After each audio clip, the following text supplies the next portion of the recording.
Okay, so now today we are going to see this experiment number 7, that is artificial respiration and cardiopulmonary resuscitation method. Now why we are going to give an importance to this particular topic, ये आज हम देखते हैं सबसे पहले that the title is to study the procedure and perform the demonstration of artificial respiration for an electrical accident victim. Now if we talk about the electrical accident, what are the different types of electrical accident you know? Say for example, very first you will be saying that it's related with the electric shock, right? Do you all agree with me? Electric shock. अभी वो shock कहाँ कहाँ पे लग सकता है? What are the different locations? What are the different incidents which could happen because of which there are chances of this electrical accident? Okay, so now this particular artificial respiration is most prominently required when the people are working at the height. So how many of you have experienced that you are working at height and repairing any electrical appliances or installing any electrical appliances on the 6 feet or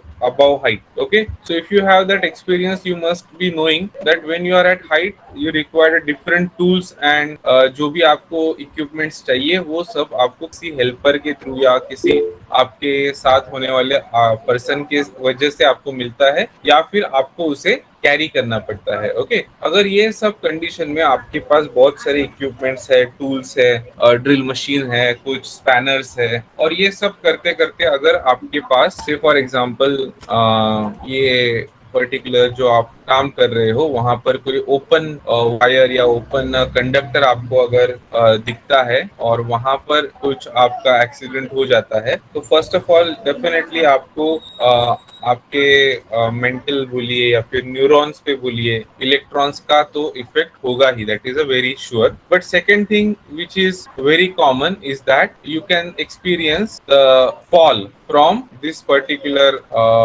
height, and that fall will be leading to the a sudden shock, and that will also lead to the stoppage of your respiration. मतलब आपको जो सांस लेना है वो बंद हो सकता है, आप कोमा में भी जा सकते हो, और आपको उस समय पे बहुत जो विक्टिम के साथ जो होने वाले पर्सन होते हैं उनका फर्स्ट एड काफी इंपॉर्टेंट होता है इस केस में. Okay, so let's see what are the objectives, learning objective of this practical. First of all, we have to see the different types of artificial respiration methods and its procedures, which will be introduced to the students by an expert in the institute or in the industrial premises. Students will observe the procedure to provide artificial respiration and write a report on it. That is the very first point we are going to see. So now, when we talk about the artificial respiration, is most of the time mislead like mouth to mouth resuscitation, but it is not of that we can say type only, but there are different types. Four types are there, and what exactly it is that we are going to see. Now what happen whenever the muscles of your lungs and your overall respiration system is changed, or you can say it is being affected by your electrical signal, that this breathing mechanism is provided by the external assistance. Okay, external assistance के साथ आप क्या करते हो, ये particular जो आपका respiration system है वो विक्टिम का, उसे आप दोहराना शुरू करते हो, एंड इसके लिए एक अलग से ट्रेनिंग भी लेना जरूरी होता है. And because of that training you will be getting an idea and hands on, so that सबसे पहले तो आपको वहां पे डरना जो है, मतलब जो आपके माइंड में डर आ जाएगा कि how can I go near to the person who is not alive, maybe he is alive but he has stopped the functioning of his breathing. तो सबसे पहले वो डर को हमें निकालना है. अगर वो डर को हम निकालेंगे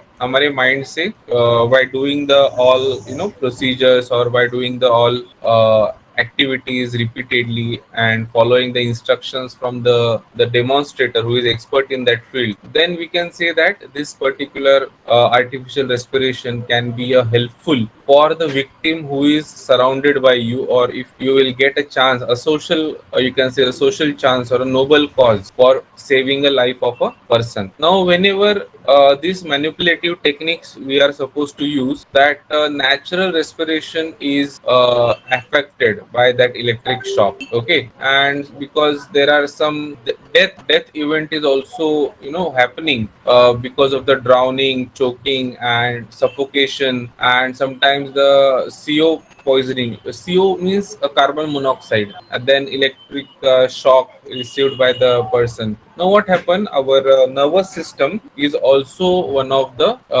pioneer in the electric signals, where these electric signals are basically given the instruction to the your muscles and all, and that muscles are stretching and muscles are compressing. So these all things happen because of the brain signal. Okay, so now we have another also that method, which methods we are going to discuss, right? Okay, so let's have a look at how exactly it happens. Before that, I will be sharing something that will be helpful for you, and so this can be prevent.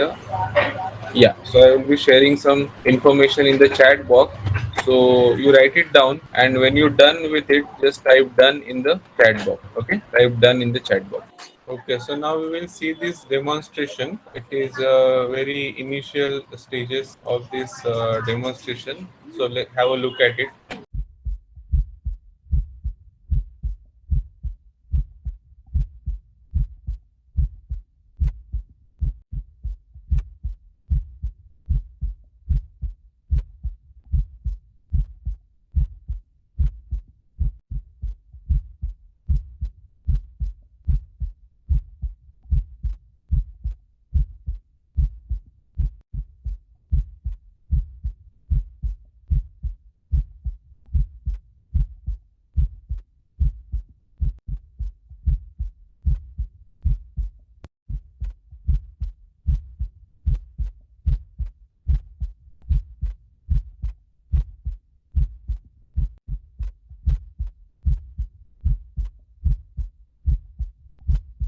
So now, as you see here, you will actually understand how exactly the human body is reacting to this procedure, and also the uh, this particular air pressure is used to facilitate the artificial movement of the heart as well as the lungs, so that there will be a chances of revival of that particular person. Okay, so सबसे पहला काम जो है this particular artificial respiration thing is doing, it's called as a freeing the or establishing or maintaining the open air passage, okay, from the upper respiratory tract. And then second is like exchanging the air and carbon dioxide in the air section of the lungs. These are the two different things what this artificial respiration thing is doing. Now if our efforts are in right direction, like you can see here in the animation, so this kind of thing where you can see here how many times you are going to do the activity, so how much time you need to provide the breathing or rescue breathing, you need to provide the chest compression for CPR, and you're activating the breathing process. Okay, so I hope यहाँ तक सबको समझ में आ गया है. आगे बढ़ते हैं, इसको रोक देते हैं थोड़ा. And then the methods are very important points. So let's see from this particular And medical chest compressions in an video overdose situation. for understanding. Helping a person breathe by doing rescue breaths and chest compressions is important to keep the brain alive during an overdose. These steps may also be taken if you have given naloxone to a person who is overdosed and are waiting for the medication to take effect. These are the signs you should look for before beginning rescue breathing and chest compressions. The person is unconscious and not waking up. They don't respond to shouting or rubbing knuckles on the breastbone or between their upper lip and nose. They are not breathing normally. To begin rescue breathing, if the person is not breathing, follow these instructions. Open the person's airway by placing one hand on the forehead and the other hand on the bony part of their chin. Gently tilt the head backward, Slightly lift the chin. Make sure their airway is clear. Pinch the person's nose shut and cover their mouth with yours. Take a regular, not a deep breath. Give one rescue breath for 1 second. Give a second rescue breath for 1 second. You will know you have given enough air when you see the person's chest begin to rise with the breath you give. As soon as you see chest movement, stop that breath. Be careful not to give too much air. If the person's chest doesn't rise on the first breath, try repositioning the head or the airway and trying another breath. To give chest compressions, follow these instructions. Once you have given 2 rescue breaths, do 30 chest compressions. Here's how. Place the heel of one hand on the center of the person's chest. This is the lower half of the sternum. Place the heel of the other hand on top of the first hand so that the hands are overlapped and parallel. Push hard and fast, 2 inches deep for anyone over the age of 1. Allow the chest to fully return to normal position after each compression. For every 2 rescue breaths, give 30 chest compressions. Within the space of a minute, you should give between 100 and 120 compressions. For guidance, try to imagine giving compressions to a normal beat of row, row, row your boat. Keep doing rescue breathing and chest compressions. Stop if the person begins to breathe normally on their own, they regain consciousness or wake up. You are exhausted and can't continue. EMS, police, or other trained first responders arrive and take over care. Although the risk is low, mouth-to-mouth rescue can transmit infectious diseases. Consider your own safety before providing assistance. Devices such as a pocket mask or face shield are designed to protect you while you deliver rescue breathing and should be used according to the manufacturer's recommendations. The Good Samaritan law provides some legal protection. Okay, so this is how this procedure is done. I will be sharing with you an article which you need to go through and understand, and then you need to write down the report on it. Okay, so I will be sharing a link in the chat box. You need to go through that and then you need to make a report about it. Now, this report is also related with the artificial respiration, and that artificial respiration should be having processes and types of this particular different. There are 4 types of providing artificial respiration, and that 4 types you need to search, and what are the name of that method. So I will another share one video with you, so let's see how it is helpful for you, and give me a moment. Him on his back. Place a cloth under his shoulders. Ensure that his head is thrown well back. Lift the victim's head back so that the chin points straight upwards. Hold the victim's nose shut with the thumb and forefinger. Make airtight contact by taking a deep breath and place your mouth over the victim's mouth. If you want to avoid direct contact, place a porous cloth between your mouth and the victim's mouth. For an infant, place your mouth over its mouth and nose. Blow into the victim's mouth